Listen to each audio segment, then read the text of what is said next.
Welcome to Let Me Fix This. Enjoy the video. In this video, I will explain how to make delicious homemade chili sauce.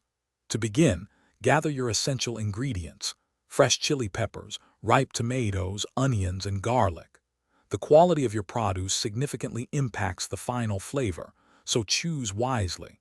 You can select any chili variety, from a mild jalapeno to a much hotter habanero, depending on your heat preference. Always ensure all your vegetables are thoroughly washed and ready for preparation. Now let's get cooking. Start by roughly chopping all your vegetables. For example, 1 large onion and 4 cloves of garlic are a great starting point. Heat 2 tablespoons of olive oil in a pot over medium heat, then sauté your chopped onions and garlic until they are fragrant and softened. Next, add your chopped tomatoes and chili peppers to the pot, bringing the mixture to a gentle simmer for about 20 minutes. To build depth of flavor, it's time to add some key ingredients.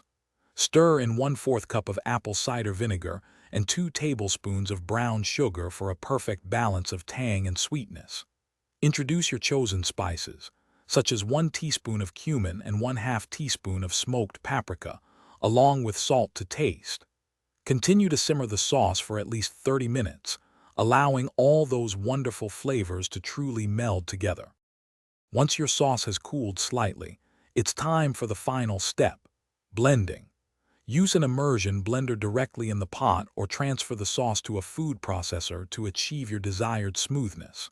Taste and adjust the seasoning, perhaps adding a little more salt or a pinch of sugar to perfect the balance.